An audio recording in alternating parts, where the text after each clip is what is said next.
Assalamu alaikum wa rahmatullahi wa barakatuh. Ahlan wa sahlan, guys. Welcome back to Mukhtasar al-Qudoori. Now, we are going through this book. I hope you guys are enjoying it so far, having a fantastic time enjoying yourselves. Right, so first of all, let's look at some of these words. So, ghasab, it means to usurp, basically to take something without someone's permission. Ghasaba. So, this word is going to come very, very often in this text. Daman is compensation. Right, so this is compensation. Then you have qima is the market value. So market value is qima. Qasib is the usurper. And then the maghsoob is the usurped item. Ain is item. So item. Idda'a is to make a claim, a legal claim. Halak is to perish. Habasa is to detain. Baqiya is to remain. Azhara yuzhiru idhar. It means to show. Qadha means to pass judgment. Ghasab, other than that, yuhawwal. Yuhawwal means to be moved, something that can be moved. Again, this word has come before. Yunqal, again, it means to be transported. To transport, to move. Idha ghasaba aqaran, aqar is estate. A lot of these words are words which you guys are familiar with. Halaka, again, within that.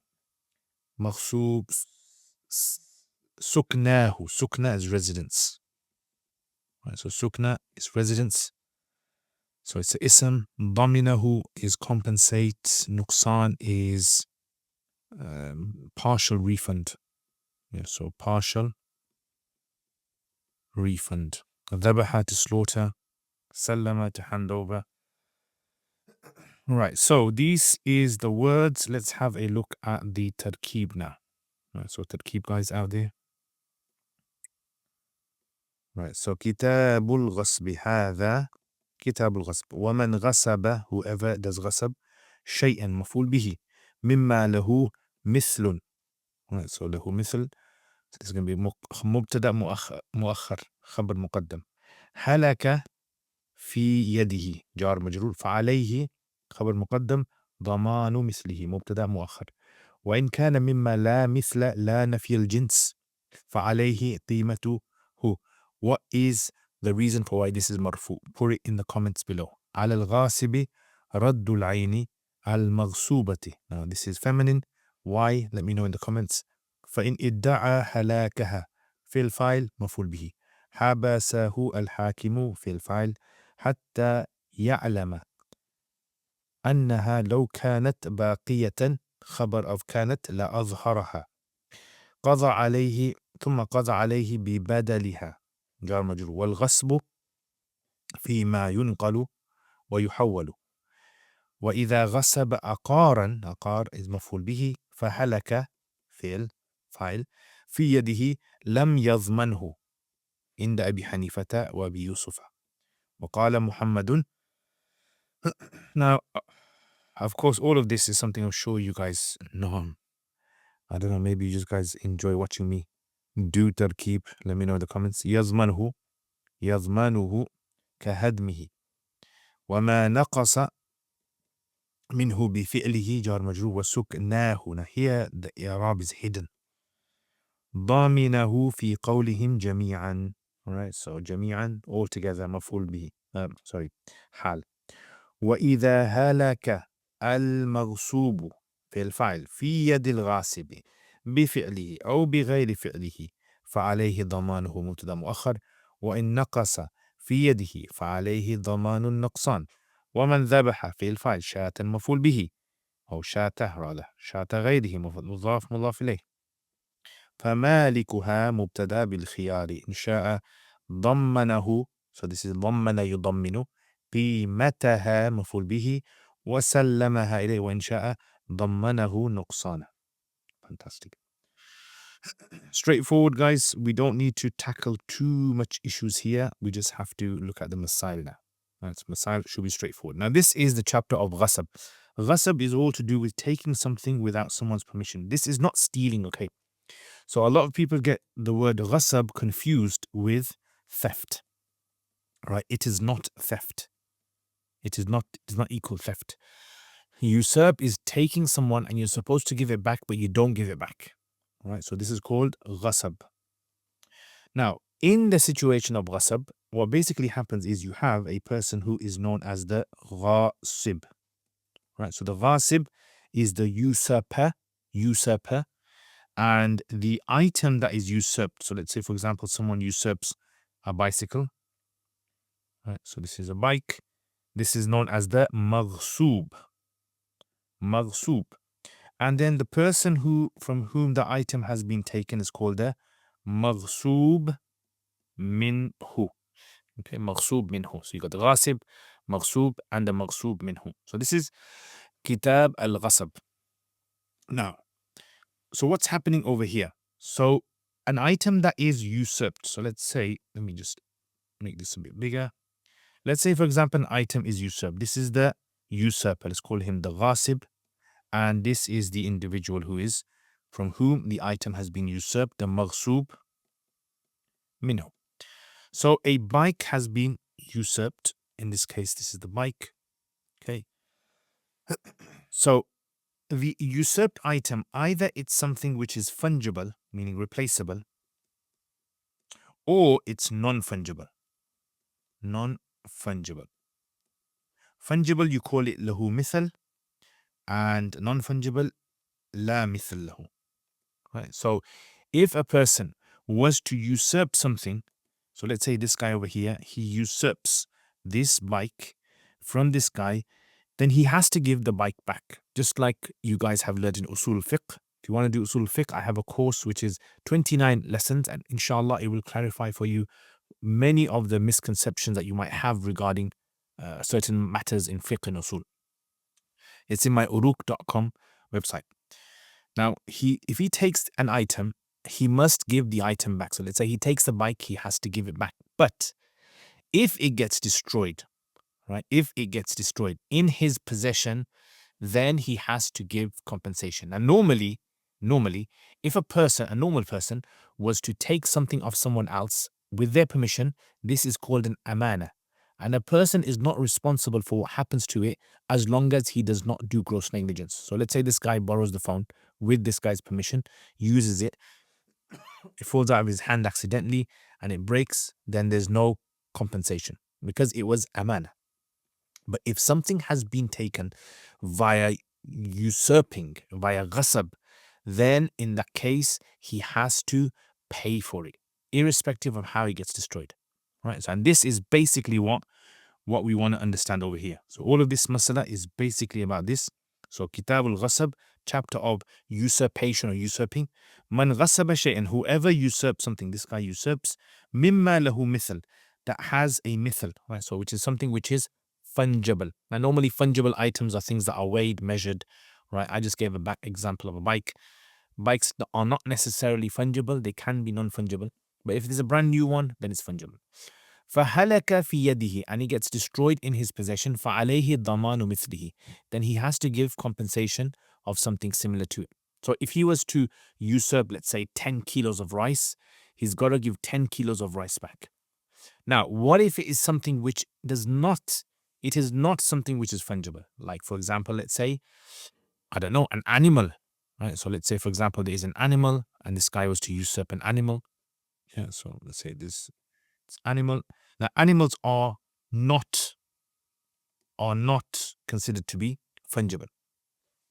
So if this is the case, if he was to take an animal, وَإِن كَانَ مِمَّا, and if it is from that, لَا مِثْلَ لَهُ, which has no mithal, as in it's one of a kind, it's non-fungible, فَعَلَيْهِ قِيمَتُهُ, he has to give the value of this animal. The market value of the animal, he has to give this. Right? Now this is the rule. Now, if it has not been destroyed, then the rule is that he has to give the item back. على الغاصب, it's legally necessary upon the ghasib, رد العين المغصوبة, to give back the exact item. He can't just take the bike and say, hey, you know what, just take some money and that's it. No, he can't do that, right? Because then he is basically forcing the other individual. So the rule for ghasib is you have to give back the item that you have taken. Now, if, for example, let's say the maghsub has now taken the ghasib to the judge. So let's say this is the Mr. Judge. Okay, so this is judge. looks a bit funny, Judge. And the Maqsoob is saying that he has it. Yeah. And the Ghasib is saying, no, it's destroyed. I don't have it, it got destroyed. So the Ghasib is saying it got destroyed. Maqsoob Minhu is saying, yes, he still has it. Now, what happens in this case? So he says, in idda'a, if the Maqsoob Minhu claims, if the Ghasib claims halakaha, that it has been destroyed, the judge will, habasahu al-hakim, will detain him in prison, put the Ghasib in prison, hatta ya'lam, until the judge confidently knows, annaha, that if the item, low kanat baqiyatan, if the bike was still around, like he locks him away for a week or a month, like a reasonable amount of time that he feels so pressured inside the prison that he admits, confesses, okay, I know it is. La azharaha, that the ghasib would have exposed it. Right? So he detains him for that duration of time. Now, if he finds out, well, look, he's been in prison for a month, he hasn't found it, and if he really did have it, he would have shown us, he releases the ghasib, and he makes the ghasib now give the, if it's fungible, he gives the mithal, and if it's non-fungible, then he gives the qima. ثُمَّ قَضَى عَلَيْهِ بِبَدَلِهَا. Then the judge will pass a ruling that he must give a substitute of it. That's basically what he's talking about. So the ghasib actually has to go through a legal case in order to be able to prove that it has been destroyed. Now, obviously, if he has pieces of the item, broken pieces of the bike, and says, here you go, look, this is broken. All right, that's a separate thing. But what if he's said it's, I don't know, stolen by someone, or it fell into the sea, and I don't have any way of proving that it has actually been destroyed. Yeah, so that's what's going to happen. Okay, next. Now, let's say, for instance, we want to know what kind of items can actually be usurped. So what, can anything be usurped? So no, there is a rule.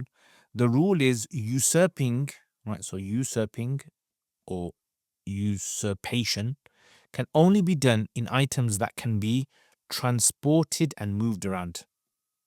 Yeah, so transported and moved. Items that cannot be transported. What kind of items cannot be transported? Like estate, land.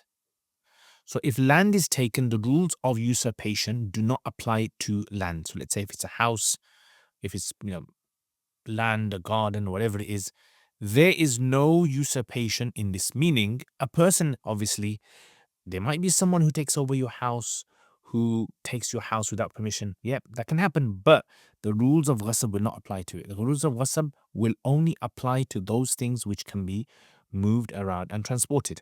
All right, so wal-ghasbu, and ghasab fima yunqalu, is in those matters, things that can be transported and moved. Right, now what if someone does usurp a house? We said the rules don't apply. So what happens? He says, إِذَا غَصَبَ أَقَارًا, if a person was to, when a person, he usurps a property which is illegal, he can be prosecuted for it. فَهَلَكَ فِي يَدِهِ, and the house without, so when the word halaka is used, it means it perishes without his doing. He hasn't done anything to it. He simply just took the house, does not live in it, does not do anything to it. He's just stopped the other guy from getting into it. So aqara fahalaka, now the house, because of an earthquake or because of floods, has been destroyed. This guy had nothing to do with it. He did not even live in it. So it got destroyed in his possession. Lam yadhmanhu. The maghsub, the ghasib, does not have to compensate. In the Abi Hanifa, according to Imam Hanifa and Abu Yusuf. All right, so Imam Abu Hanifa and Imam Abu Yusuf, they say there is no compensation in the situation of halak. Right, so in the situation of halak, there is no, halak means perishing on its own. But what about in the situation of istihlak, when a person actually destroys it, like he does some dealings, doings, he lives in there, he is the one that was demolishing the building, right? So he does gross negligence, right? What about that? Then yes, there everyone agrees he must pay. Now, Imam Muhammad, on the other hand, right, he says in the situation of istihlak, yes, he agrees. In the situation of halak, he disagrees with them and says you also have to pay there. So Imam Muhammad says if a person takes someone's house, whether it gets perished on its own through natural causes or whether it gets because of his usage, and damages it, in both cases he has to pay. Whereas Abu Hanifa and Imam Abu Yusuf say, if it happens on its own, then no. And if it happens because of his transgression or negligence, then that's basically what happens. Everyone understand this? Make sense? Okay. So وَقَالَ مُحَمَّدٌ, Imam Muhammad says, يَضْمَنُهُ, he has to compensate him, كَهَدْمِهِ, just as if he had destroyed it himself. كَهَدْمِهِ. وَمَا نَقَصَ مِنْهُ بِفِعْلِهِ, and anything that has decreased of the house, has been damaged, بِفِعْلِهِ, with his own action, istihlak, وَسُكْنَاهُ, and him living in it, ضَمِنَهُ, he has to compensate, فِي قَوْلِهِم, in their statement altogether. So all of them agree on this situation, istihlak. Right, so they all agree on istihlak. The ikhtilaf difference is simply on whether it gets damaged on its own. Right, so in today's times, if a person was to take someone's land, property, earthquake came, destroyed it, Abu Hanifa, Abu Yusuf say he is not legally liable to pay. Imam Muhammad says yes, he is, because he stopped him. Okay, now when we talk about items getting damaged or destroyed, obviously this is something which differs from item to item. How much destruction has occurred? This is something we need to actually look at itself. So let's say, for example, there is a person who has, I don't know, let's say it's a bike, yeah? Okay, let's say it's a bike. So a bike, and this bike it can either get fully damaged, right? So he's basically just thrown it in the sea or something, or it can get partially damaged. Yeah. So if it gets fully damaged, right? If he gets fully damaged, he has to pay the full price. And if it gets partially damaged, then he has to pay the partial price. Right? So let's say he broke the seat, or he broke the handles, or he broke a wheel. So all of this is considered to be partial. Partial, partial, partial. Now, whether he does it himself, whether the ghasib does it himself, or whether he gets someone else, he gives it to someone else. So he's taken the bike and he's borrowed it to his brother, and he said to his brother, go on, ride this bike around. So his brother's riding the bike around, breaks it, damages it. The judge is going to come after the ghasib, not the brother. So the brother is the one who will actually have to pay for all of this. So إذا هلك المغصوب, if the maghsub item gets damaged, destroyed, في يد الغاصب, in the hands of the ghasib, بفعله, with his action, أو بغير فعله, or without his action, like someone else did it, فعليه ضمانه, then he has to pay the ضمان, the compensation, right, full compensation. وإن نقص, and if it gets damaged, في يده, in his hands, فعليه, then he has to give ضمان النقصان, the partial compensation for it. Right? Now that is with regards to this. But what if a person was to slaughter something like a goat? So let's say, for example, there is a goat. Okay, so I don't know how to draw a goat. All right, so that looks a bit like a goat, a bit like a crazy goat. All right, let's make it into a sheep. So let's say, for example, someone ذبح شاة بغيره. So this sheep, it belongs to this man. Let's call him Zayd. Belongs to him. Ghasib comes along, and the ghasib, he does his thing. He takes the goat. Zayd has gone to work, right? Ghasib has gone. He has, number one, he has done dhabah, slaughtered the goat, right? So one, he did dhabah of the goat. Or we'll just do one. Say he just does dhabah of the goat. Right? He just does one thing, which is dhabah of the goat, slaughters the goat. Now, Zayd comes back, and Zayd says to him, excuse me, sir, you have just slaughtered my goat. Right, now, what are the rights of Zayd? So either Zayd can take off him the value, the market value of the goats, or he can, what he can do is he can give him the goat. So he gives the goat to the ghasib, says, here you go, you can take it, right? And he can say to him, give me the, sorry, no, my mistake. Is he can take partial refund. Partial refund. Okay, what does partial refund mean? Partial refund means, so a living, so he divides, for example, a goat that is living, its value, let's say, is £100, and a dead goat, its value is, let's say, £50. So now because of killing it, he now has to pay the guy £50. He's got to give Zayd £50 on top, right? So he gives a partial amount. So he either gives him all of it, the whole value, and if he gives him the whole value, he has to hand over the goat to the ghasib. Right? So ghasib gets the goat in this case because a sort of transaction has taken place here. So he now becomes the owner, the new owner, and the value will now go to Zayd. And if he was to slaughter the animal and the owner said, look, I want the animal, just give me £50 on top to make up for this value, then that's fine as well. And that's it, khalas. Yeah. So he has two options.